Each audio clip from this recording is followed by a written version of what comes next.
ہوں. تشریف رکھیں. خداوند کی شکر گزاری کرتے ہیں آج کے خوبصورت دن کے لیے. سرمن میرا نہیں تھا, سرمن پاپا طارق کا تھا. انہوں نے کلام یہاں پہ شیئر کرنا تھا, پر گزری رات سے ان کی طبیعت کچھ ناساز ہے, تو وہ بہتر محسوس نہیں کر رہے تھے. ان کے اسٹمک میں بہت زیادہ پین تھی, تو انہوں نے مجھے کہا کہ آپ میں سے شیئر کر دوں. تو بھائی صاحب نے کہا کہ ہاں جی آپ شیئر کر دیں.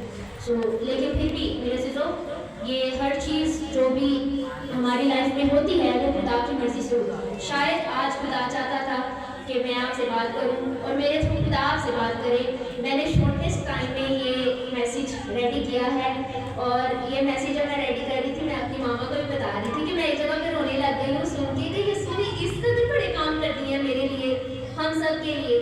ہو سکتا ہے کہ خدا آج اس سلیب کے پیغام کی وجہ سے آپ کو اور مجھے نہ جانے کتنی برکت دینا چاہتا ہوں. ان تمام باتوں کے لیے خداوند کی شکر گزاری کرتے ہیں. خداوند کے خادم اپنے بزرگ پاسبان کے لیے خداوند کی نہایت مشکور ہوں, شکر گزار ہوں, جو نوجوانوں کو یہ موقع فراہم کرتے ہیں کہ وہ خداوند کے جلال کے خاطر, خداوند کے نام کی وسعت کی خاطر جو ہے وہ بہت بہتر طور پر استعمال ہو سکے. آئیے جن کے پاس خدا کا زندگی بخش کلام ہے میرے ساتھ کھولیے انجیل منورہ بمعرفت مقدس متی رسول, متی کی انجیل, اس کا 27واں باب, اس کی 15 سے لے کر 26ویں آیت تک کا مطالعہ میں آپ سب کے سامنے کر لوں. بہت فیمس آیت, بہت فیمس ڈائلاگس, بہت ہی فیمس مقولہ جو کہ ہماری آنکھوں کے سامنے سے بارہا دفعہ گزرتا ہے, لیکن ایمان کی سرزنش ایسی ہے, عقل کی سرزنش ایسی ہے, آنکھوں کی سرزنش ایسی ہے کہ ہم اسے آنکھیں رکھتے ہوئے بھی سمجھ نہیں پاتے. آئیے پڑھتے ہیں کہ یہاں کیا لکھا ہے. یہاں کچھ یوں لکھا گیا ہے, کچھ یوں تحریر کیا گیا ہے. 15ویں آیت سے پڑھیں. اور حاکم کا دستور تھا کہ عید پر لوگوں کی خاطر ایک قیدی جسے وہ چاہتے تھے چھوڑ دیتا تھا. اس وقت برابا نام ان کا ایک مشہور قیدی تھا. بس جب وہ اکٹھے ہوئے تو پلاطوس نے ان سے کہا, تم کسے چاہتے ہو کہ میں تمہاری خاطر چھوڑ دوں, برابا کو یا یسوع کو جو مسیح کہلاتا ہے؟ کیونکہ اسے معلوم تھا کہ انہوں نے اسے حسد سے پکڑوایا. اور جب وہ تخت عدالت پر بیٹھا تھا تو اس کی بیوی نے اسے کہلا بھیجا. پلاطوس کی بیوی نے پلاطوس کو اپنے ایک خادم کے ذریعے سے میسیج بھیجا, اور میسیج کیا ہے, یہ ہے کہ تو اس راست باز یعنی یسوع سے کچھ کام نہ رکھ, کیونکہ میں نے آج خواب میں اس کے سبب سے بہت دکھ اٹھایا ہے. لیکن سردار کاہنوں اور بزرگوں نے لوگوں کو ابھارا کہ برابا کو مانگ لیں اور یسوع کو ہلاک کرنا. حاکم نے ان سے کہا کہ ان دونوں میں سے کس کو چاہتے ہو کہ تمہاری خاطر چھوڑ دو؟ انہوں نے کہا برابا کو. پلاطوس نے ان سے کہا, پھر یسوع کو جو مسیح کہلاتا ہے کیا کروں؟ سب نے کہا وہ مصلوب. اس نے کہا کیوں, اس نے کیا برائی کی ہے؟ مگر وہ اور چلا کر کہنے لگے وہ مصلوب. جب پلاطوس نے دیکھا کہ کچھ بن نہیں پڑتا بلکہ الٹا بلوا ہوتا جاتا ہے, تو پانی لے کر لوگوں کے روبرو اپنے ہاتھ دھوئے اور کہا, میں اس راست باز کے خون سے بری ہوں, تم جانو. سب لوگوں نے جواب میں کہا, اس کا خون ہماری اور ہماری اولاد کی گردن پر. اس پر اس نے برابا کو ان کی خاطر چھوڑ دیا اور یسوع کو کوڑے لگا کر حوالے کیا کہ مصلوب. خدا کے پاک کلام کے پڑھے اور سنے جانے پر خداوند کی خاص برکت نازل. آج کے کلام کا ٹاپک بڑا ڈیفرنٹ, ایک ڈاکو, ایک خونی, ایک ہتھیارہ, ایک بغاوت کرنے والا, ایک باغی, ایک درندہ, ایک ایسا شخص جس کے اوپر اس ٹائم, اس وقت یعنی اس وقت کے دور حاضر کے مطابق سب سے زیادہ کیسز تھے, یعنی برابا. آج کا ٹاپک برابا. برابا کون ہے؟ برابا کون ہے؟ کلام حق میں 4 اناجیل موجود ہیں جن میں متی, مرکز, لوکا اور یوحنا, یہی ہے. یہ چاروں اناجیل ہمیں لگتا ہے کہ سیم ہے, لیکن یہ چاروں اناجیل کہیں نہ کہیں ایک دوسرے سے ڈفرینٹ ہے. متی یسوع کو ایک استاد دکھاتی ہے. مرکز یسوع مسیح کے معجزات بیان کرتی ہے۔ لوکا یسوع کو ایک طبیب دکھاتا ہے اور یوحنا یسوع کو مجسم کلام کے طور پر بیان کرتا دکھائی دیتا ہے۔ ان چاروں اناجیل میں برابا کا جو لفظ ہے، یعنی برابا کا جو حوالہ ہے، برابا کے جو ڈائلاگز ہیں، ان کو 4 الگ الگ طور پر ظاہر کیا گیا ہے۔ متی اسے ایک مشہور قیدی کہتا ہے۔ یہاں پر میں نے آپ سب کے سامنے ایک مشہور قیدی کا جملہ پڑھا۔ متی اسے ایک مشہور قیدی کہتا ہے، یوحنا اسے ڈاکو کہتا ہے، لوکا اور مرکز اسے بغاوت کرنے والا ایک قیدی یا پھر ایک بغاوتی انسان کہتے ہیں۔ یعنی چاروں اناجیل میں اس کا ذکر تو ملتا ہے لیکن ملتا ڈفرینٹ وے سے۔ متی کی انجیل جس میں سے میں نے یہ حوالہ آپ سب کے سامنے پڑھا، متی کی انجیل بذات خود ایک تبدیل شدہ انجیل ہے، یعنی کہ یہ لوگوں کو تبدیل کرنے کی حیثیت رکھتا ہے۔ اس کا مصنف یعنی کہ متی ایک لاوی، اس کا جو سٹارٹنگ والا نیم تھا وہ لاوی تھا، ٹھیک ہے، اسے لاوی کے نام سے مفہوم جو ہے وہ کیا جاتا ہے۔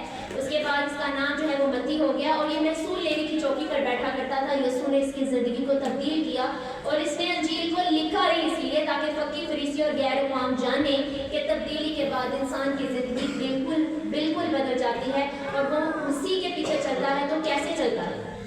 اس نے ایک تبدیلی ہی کا عنصر اس حوالہ میں بھی مینشن کیا ہے اور وہ ہے برابا۔ برابا ایک مشابہ یعنی ایک ایسی چیز ہے جس کو کسی چیز کے ساتھ لنک کیا جا رہا ہے۔ برابا آپ اور میں، برابا آپ اور میں، برابا کل انسانیت کو ریپریزنٹ کر رہا ہے بائبل کے دور میں۔ بائبل کے دور میں وہ کل انسانیت کو ریپریزنٹ کر رہا ہے۔ برابا اپنے آپ میں ایک خونی ہے، ہتھیارہ ہے، ڈاکو ہے، ایک ایسا شخص ہے کہ جس کے اوپر اس وقت کے سارے کیسز تھے، اچھے برے، گندے بھلے، سب طرح کی کیسز جو ہے برابا پر تھے اور برابا جو ہے وہ قید خانہ میں بڑا عرصہ سے تھا۔ لوگ کیوں اس کیوریوسٹی میں تھے کہ برابا کو چھوڑ دیا جائے؟ کیا آپ کو یہ معلوم ہو، پتہ چلے؟ آپ سب سے ایک سوال ہے، آپ سب کو یہ پتہ چلے کہ آپ اسی وقت میں ہیں جب یسوع مسیح کو صلیب دی جا رہی ہے، اور آپ سب سے بھی پوچھا جائے کہ آپ کسے چاہتے ہیں چھوڑ دیا جائے اور کسے چاہتے ہیں کہ صلیب دے دی جائے، تو آپ سب کا جواب کیا ہوگا؟ کیا آپ برابا کو چھڑوائیں گے کہ یسوع کو؟ یسوع کو چھڑوائیں گے؟ پھر تسی سارے چھوٹ گئے اپنے گناہوں کو۔ اگر میں اس وقت وہاں پر موجود ہوتی تو شاید میرا جواب بھی یہی ہوتا کہ برابا چھوٹ جائے۔ جب میں نے پہلے کہا کہ برابا میں اور آپ ہیں تو ہماری خلاصی کیسے ممکن تھی جب الہی یسوع ہی سولی پر نہ چڑھا؟ وہ چڑھا تو ہم بچے۔ برابا آپ اور میں سولی پر چڑھتے چڑھتے بھی ایک نشاندہی، ایک مشابہ آپ سب کے سامنے پیش کیا گیا کہ برابا کے نام کا مطلب ہے برآبا۔ برابا کے نام کا مطلب ہے عبرانی لفظ کے مطابق باپ کا بیٹا۔ کیا مطلب ہے؟ کیا مطلب ہے؟ آپ سب کون ہیں؟ باپ کے بچے۔ باپ کو پیار ہے، وہ گناہ سے تو نفرت کرتا ہے لیکن گناہگار سے بھی۔ وہ برابا کے کیسز سے تو نفرت لازمی کرتا ہوگا لیکن برابا سے نہیں۔ وہ چاہتا تھا کہ جانے سے پہلے بھی میرے سامنے جتنے لوگ ہیں ان کے سامنے اس بات کی حکم الہی درج کر دیا جائے کہ مجھے سولی پر چڑھتے چڑھتے بھی گناہگاروں کی فکر ہے۔ اتنی بھیڑ، اتنے لوگ یسوع کے پیچھے نا، میرے عزیزوں، 3 قسم کے لوگ تھے جو یسوع کے پیچھے چلتے تھے، یسوع کی پیروی کرتے تھے۔ پہلے جو یوحنا 7 باب اس کی 40 آیت میں جو ہے ہمیں نظر آتے ہیں جو یسوع مسیح کو ایک نبی سمجھتے ہیں۔ دوسرے وہی ہیں، اس کی نیچے والی آیت میں لکھا ہوا ہے یسوع مسیح کو ایک مسیح کہتے ہیں۔ اور تیسرے فقی اور فریسی ہیں جو یسوع سے حسد کرتے ہیں، جیلس ہیں۔ کیوں جیلس ہیں؟ جیلسی کی وجہ کیا ہے؟ کوئی انسان ہوگا نا، ایک دنیا داری کی بات آپ سب کے سامنے کروں، کوئی انسان ہوگا جو سچی بات کرتا ہوگا، وہ ہمیں برا لگے گا، وہ ہمیں برا لگے گا۔ سچ ہمیشہ کڑوا ہوتا ہے۔ کلام میں لکھا ہے سچائی سے واقف ہو تو سچائی تمہیں، سچائی سے واقف ہو تو سچائی تمہیں، جب سچائی تو واقف ہی نہیں ہونا تو میرے یسوع نے تو تمہیں برا لگنا ہے، اس لیے نا نہ وہ آزاد ہوئے اور وہ یسوع کو برا بھلا بھی کہتے ہیں۔ اب مسئلہ کیا تھا؟ شریعت کے جو سردار ہیں، جو شریعت کے کاہن ہیں، وہ یہ کہتے ہیں، ان کا یہ ماننا ہے، ان کا یہ خیال ہے کہ ہم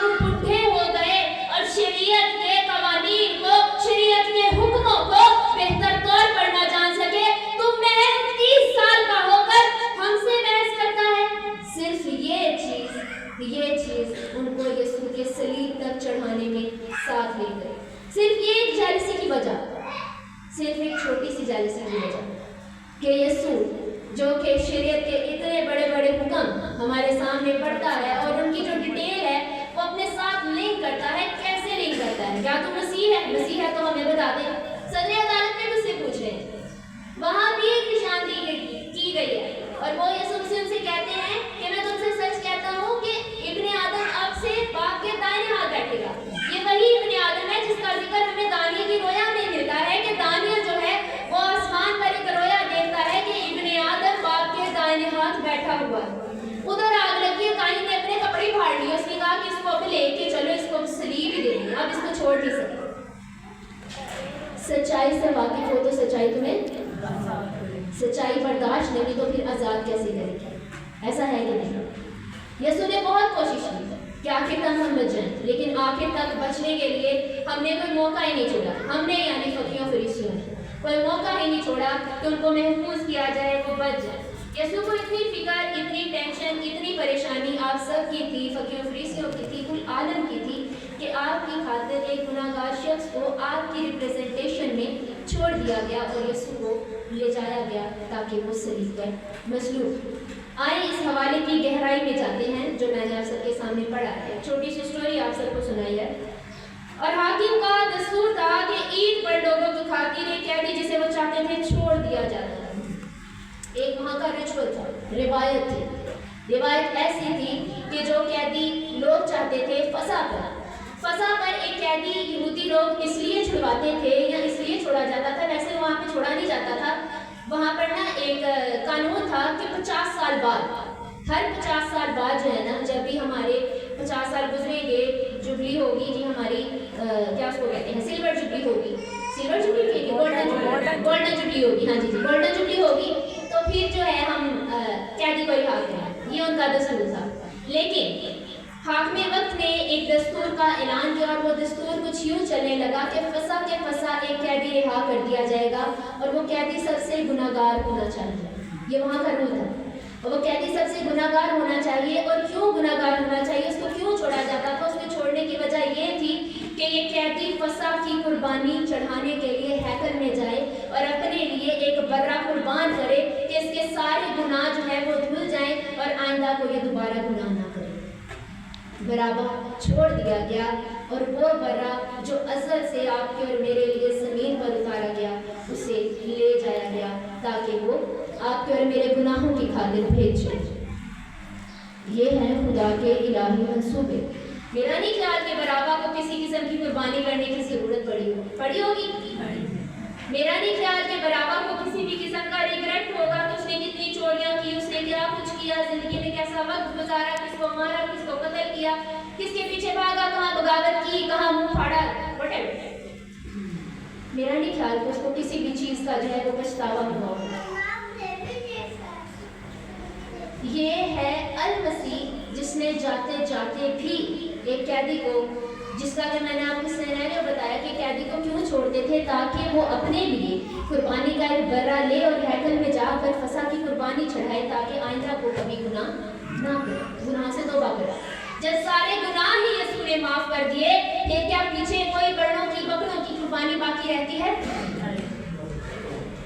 آگے لکھا ہے، بس جب وہ اکٹھے ہوئے تو پلاطس نے ان سے کہا، تم کسے چاہتے ہو کہ میں تمہاری خاطر چھوڑ دوں، برابا کو یا یسوع کو جو مسیح کہلاتا ہے؟ بس وہ جب اکٹھے یعنی فقی فریسی شرح کے عالم یہ اور وہ لوگ جو یسوع کو مسیح اور یسوع کو ایک نبی کہتے تھے، وہ سب جب اکٹھے ہوئے تو پلاطس جو کہ حاکم وقت تھا، وقت کا گورنر تھا، اس نے پوچھا کہ تم لوگ کسے چاہتے ہو کہ میں چھوڑ دوں؟ تو جواب ملا، برابا کو۔ کس کو؟ آپ کو اور مجھے۔ کس کو؟ آپ کو اور کس کو؟ جب آپ کو اور مجھے چھوڑ دیا گیا تو المسیح کو سولی پر چڑھا دیا گیا۔ ذرا اس منظر کو سوچنے کی کوشش کریں، اپنے ذہن میں ایک خاکہ تخلیق کریں کہ درمیان میں پلاطس کھڑا ہے، ایک طرف یسوع سر جھکائے کھڑا ہے جو شہنشاہ دو عالم ہے، اور ایک طرف محض ایک نکما قیدی جس نے خون کیے، بغاوت کے سرے پر ہے۔ آپ کو کیسا محسوس ہوتا ہے؟ ایک طرف یسوع، ایک طرف بارابا، کیا ان دونوں کے پلڑے میں کوئی فرق ہے؟ ان دونوں کے پلڑے میں کوئی فرق ہے؟ کہاں یسوع، کہاں بارابا؟ کہاں یسوع، کہاں بارابا؟ پھر بھی یسوع نے کہا کہ یسوع کو آزادی نہیں چاہیے بلکہ بارابا کو چھوڑ دیا جائے۔ وہاں پر چیخنے چلانے والے لوگ میرے عزیزو محض اپنی ذات کے لیے چیخ چلا نہیں رہے تھے۔ ایک بات ہمیشہ یاد رکھیے، خدا جو دل اور گردوں کو جانچنے والا خدا ہے، وہی دلوں میں باتیں ڈالتا اور اپنے ہاتھوں میں جو ہے وہ شہنشاہوں کے دل رکھتا ہے۔ یہ عوام کا چیخنا چلانا بھی خدا کی مرضی سے تھا۔ خدا خود چاہتا تھا کہ بارابا چھوٹے، خدا خود چاہتا تھا کہ اور کون سولی پر چڑھ جائے؟ یسوع سولی پر چڑھ جائے جو مسیح کہلاتا ہے۔ پلاطوس جو ہے نا میرے عزیزوں کو بہت ہی سخت قسم کا جو ہے نا، بہت ہی سخت ظالم قسم کا گورنر تھا، اور یہ بعض اوقات اپنے مفاد کے لیے، ذاتی مفاد کے لیے بھی قیدیوں کو رہا کر دیا کرتا تھا۔ لیکن یہاں پر وہ اس کو کیا کہتے ہیں، ہیرودیس جو کہ ملک کا شہنشاہ ہے، اس کی طرف سے اس کو ایک آرڈر ملا تھا کہ بھائی تم نے اپنی مرضی نہیں چلانی، ملک میرے انڈر ہے، میں جو کہوں گا وہ ہوگا۔ سو اس کے ڈر سے اس نے عوام سے بار بار پوچھا کہ تم لوگ ایک دفعہ پھر بتا دو کہ کس کو چاہتی ہو چھوڑ دو اور کس کو چاہتی ہوں میں صلیب پر چڑھا دوں۔ اب ایسا ہوتا ہے کہ پلاطوس کو ایک میسج ملتا ہے جس کا ذکر میں نے پہلے بھی کیا، اور ذکر میں نے یوں کیا کہ اس کی بیوی کے تھرو ایک خادم آتا ہے اور آ کر اس کو میسج دیتا ہے کہ اس راستہ شخص کو یعنی یسوع المسیح کو تم اس کے ساتھ کچھ بھی نہ کرنا، کیونکہ رات کو خواب میں رویا میں نے اس کے سبب سے بہت دکھ اٹھایا ہے۔ خدا کلام اور رویا سے آپ کے ساتھ بات چیت کرتا ہے، کیا یہ بات سچ ہے؟ خدا ان کو بھی اپنے نام اور جلال کی خاطر، وسعت کی خاطر استعمال کرتا ہے جو کبھی کسی چیز کے قابل نہیں ہوتے، ایسا ہے کہ نہیں؟ خدا کے کلام میں لکھا ہے کہ اس نے دنیا کے ان لوگوں کو چن لیا جو نکمے تھے، حقیر تھے، دنیا کے دھتکارے ہوئے لوگ تھے، ان کو چن لیا۔ اب اتنا بڑا گورنر ہے، ظلم و ستم ڈھاتا ہے، دل میں کفر رکھتا ہے، خدا سے بالکل دور ہے، لیکن اس کی بیوی پر ایک رویا ظاہر ہوئی، اور وہ رویا یہ تھی کہ وہ یہ نہیں کرنا چاہتے تھے کہ یسوع المسیح پر اس کے ذریعہ سے یا اس کے شوہر کے ذریعہ سے کوئی ظلم ہو۔ اس نے اپنے شوہر کو یہ میسج بھیجا کہ اس کو معاف کر دو، جانے دو، چھوڑ دو، کسی بھی طریقے سے اس کو نکال دو، تم اس کے خون سے اپنے ہاتھ لطمت نہ کرنا، ورنہ یہ ہمارے لیے، ہمارے خاندان کے لیے بڑی مشکل کا سبب ٹھہرے گا۔ اگر اس ڈائلاگ یہاں تو چھوٹا سا لکھا ہے نا، اگر بائبل سے ریلیٹڈ بکس جیسے تالمود ہے، جس طرح سے دوسری کتابیں ہیں، ان کا ڈیٹیل مطالعہ کریں تو آپ کو پتہ چلے گا اس واقعہ میں بھی بڑی گہرائی ہے، اس واقعہ کو بڑے گہرے طور پر لکھا گیا ہے۔ اس نے اس کو منع کیا، ٹھیک ہے، اس طور سے بھی اس نے کہ خدا رویا اور خوابوں کے ذریعے سے کلام کرتا ہے، اس نے اس بات کو مانا، پلاطوس نے اپنی بیوی کی اس بات کو مانا، اور بات کو مانتے ہوئے اس نے یسوع مسیح کو چاہا کہ چھوٹ جائیں، کسی بھی طریقے سے یہاں سے چلے جائیں۔ اب آگے کیا ہو رہا ہے؟ لیکن سردار کہانوں اور بزرگوں نے لوگوں کو بھارا کہ بارابا کو مانگ لیں اور یسوع کو ہلاک کروائیں۔ حاکم نے ان سے کہا ان دونوں میں سے کسے چاہتے ہو کہ تمہاری خاطر چھوڑ دوں؟ انہوں نے کہا بارابا۔ اب لوگ بازد ہیں، حاکم کیا کر رہا ہے؟ ظاہر ہے جب خدا ایک چیز سے ہمیں منع کر رہا ہے یا آگاہی دے رہا ہے کہ یہ چیز تمہارے لیے، تمہارے خاندان کے لیے بری ثابت ہوگی، تو پریشانی تو ہوگی، ایسا ہے کہ نہیں؟ پریشانی تو ہوگی نا عزیزوں، پریشانی ہوگی نا جب آپ کو پتہ چلے کہ کوئی چیز آپ کے لیے، آپ کے گھرانے کے لیے نقصان کا سبب ٹھہرے گی، تو اس کے اوپر آپ کو پریشانی ہوگی۔ اب ایسا ہوتا ہے کہ پلاطوس جو ہے وہ ایک پانی کا ایک بڑا سا پیالہ لیتا ہے، ٹھیک ہے، اپنے خادم کو بلاتا ہے، اس کو کہتا ہے کہ پانی انڈیل۔ وہ پانی انڈیلتا ہے اور پلاطوس اپنے ہاتھ دھو لیتا ہے، اور ہاتھ دھونے کے بعد وہ یہ کہتا ہے کہ میں اس بے گناہ کے راست باز کے خون سے بری ہوں، اس کا خون تمہاری اور تمہاری اولادوں کے سر ہے۔ اور لوگوں کو دیکھیں چلا رہے ہیں، اور چلاتے ہوئے کیا کہتے ہیں؟ ہاں ہاں، اس کا خون ہماری اور ہماری اولادوں کی گردن ہے۔ یسوع کو پھر بھی آپ کی فکر ہے۔ اس سب کے بعد ایک شخص جو بے گناہ ہو، میں نے اگر کچھ نہ کیا ہو لیکن پھر بھی مجھے کسی ایسے ناکردہ گناہ کی سزا مل رہی ہو، تو ظاہر سی بات ہے مجھے تھوڑا بہت فیل ہوگا نا کہ میرے ساتھ ہو کیا رہا ہے۔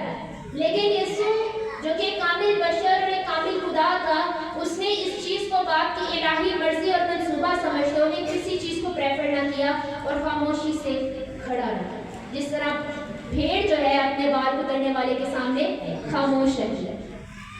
یہ شاید 53 باب ہی میرے عزیزو، اس کی 8ویں آیت ہے، 8ویں اور 9ویں آیت، یہاں پر لکھا گیا ہے، یسوع مسیح کے اسی واقعہ کے متعلق لکھا گیا ہے، اور لکھا یوں گیا ہے، وہ ظلم کر کے اور فتویٰ لگا کر اسے لے گئے، پر اس کے زمانہ کے لوگوں میں سے کسی نے خیال کیا کہ وہ زندوں کو زمین سے کاٹ ڈالے گا اور میرے لوگوں کی خطاؤں کے سبب